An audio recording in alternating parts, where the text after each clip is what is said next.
Assalamualaikum. Assalamualaikum warahmatullahi wabarakatuh.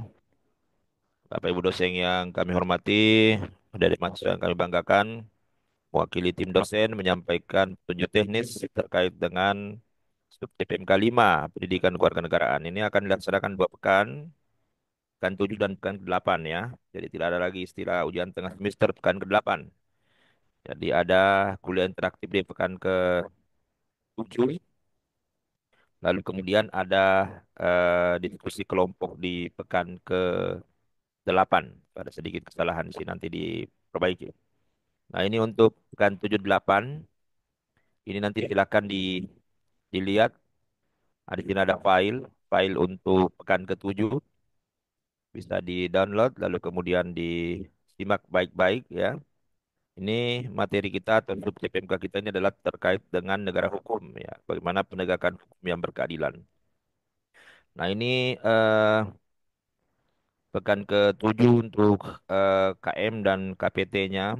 Sama, saya pikir selalu baca buku, lihat video, kemudian buat tugas. Sekali lagi tidak diupload. Ya, kalau diminta diupload, ya diupload. Kalau tidak, tidak. Tapi isinya harus dipahami dan bisa dijelaskan karena bisa saja ditunjuk oleh dosen di kelas. Nah, ini pembagian submaterinya.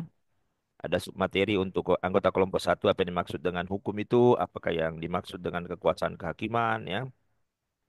Kemudian kelompok 2 tujuan hukum, kelompok 3 fungsi hukum, kemudian kelompok 4 dan 5 ini bicara mengenai pilar-pilar tegaknya negara hukum. Nah, itu nanti untuk mahasiswa asing ya tentu konsep dan urgensi serta penegakan hukum di negara masing-masing kan gitu.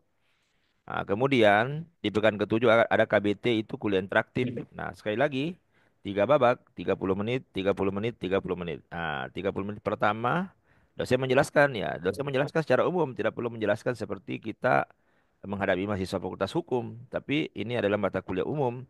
Tentu kalau kita bicara hukum ya bisa dijelaskan lah apa itu hukum, bahwa hukum itu bersifat mengikat, memaksa, memberi sanksi. Dia adalah aturan perundang-undangan ya. Nanti Indonesia negara hukum pasal 1 ayat ayat 3. Lalu kemudian kita ini punya aturan hukum, ada yang tertinggi namanya konstitusi kan, itu dijelaskan secara umum saja. Lalu kemudian ada fungsi hukum, ada manfaat hukum itu untuk kebenaran, keadilan dan kepastian dan seterusnya, itu kita bisa jelaskan sampai kemudian ya ada lembaga-lembaga hukum, ada aparatur penegak hukum, lalu kemudian ada prinsip-prinsip untuk bisa tegaknya hukum itu. Misalnya ada prinsip supremasi hukum, ada prinsip legalitas dan seterusnya. Nah, itu dijelaskan secara umum oleh dosennya, tidak lebih dari 30 menit proses pertama itu. Lalu kembali lagi mahasiswanya duduk bersama. Nah, mahasiswanya duduk bersama berkelompok sebanyak 5 kelompok untuk membahas topik. Nah, nanti dikasih topik, ini kelompok satu, nah ini di kelas ini di kelas. Kalau ini KBT itu di kelas. Tuh, baik itu di luring maupun di perkuliahan daring. Nah, ini bicara mengenai Mahkamah Agung. Tuh. Kalau kelompok 2 bicara mengenai Mahkamah Konstitusi, kelompok 3 bicara Komisi Yudisial, kelompok 4-nya bicara Kejaksaan, kelompok 5-nya bicara Kepolisian. Nah, apa sih minimal 3 kewenangannya?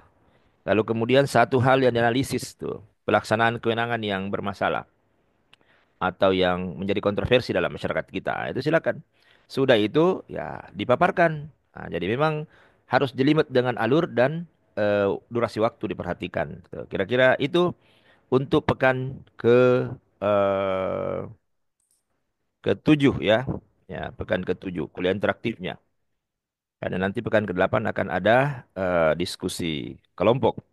Nah, di mana video bisa dilihat untuk kemudian dibuat atau dipahami intisarinya di sini. Video pekan ke-7 ada di situ. Baik, saya pikir itu Bapak Ibu adik-adik sekalian. Terima kasih. Assalamualaikum warahmatullahi wabarakatuh.